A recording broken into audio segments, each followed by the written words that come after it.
एक बार की बात है।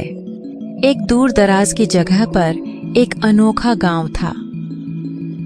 खिलौनों का गांव। यह कोई साधारण गांव नहीं था, बल्कि यहाँ की हर चीज खिलौनों से बनी थी। घर बड़े बड़े लेगो के बने थे, पेड़ मुलायम रबर के थे और सड़कें रंगीन पजल के टुकड़ों से बनी थीं।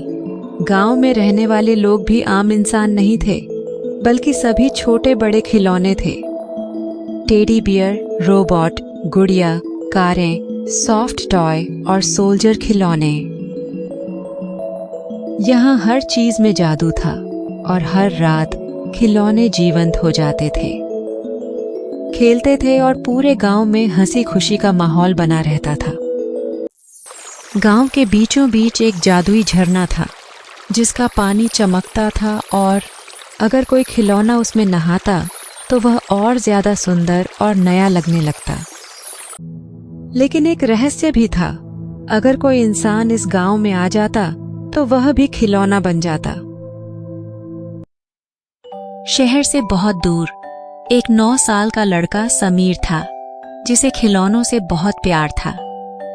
एक दिन वह अपने कमरे में खेल रहा था, तभी उसने अपनी अलमारी के पीछे एक अजीब सा दरवाजा देखा।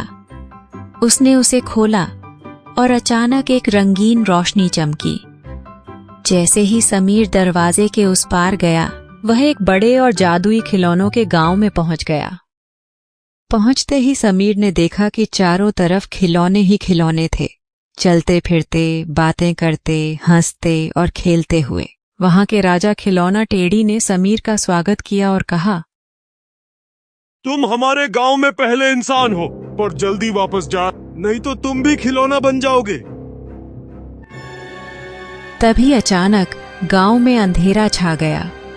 आकाश में एक काली छाया मंडराने लगी। वह था डस्ट मॉन्स्टर, जो पुराने खिलौनों को धूल से ढककर उन्हें सड़ा देता था। सारे खिलौने डर गए।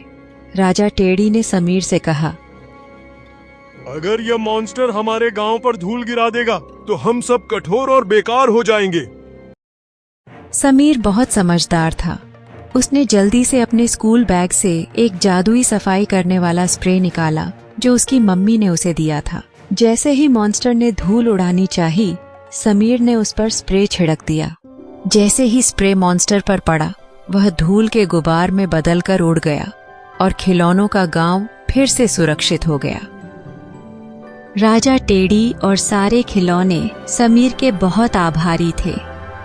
राजा टेडी ने उसे एक छोटा सा जादुई खिलौना दिया, जिससे वह कभी भी इस गांव में वापस आ सकता था।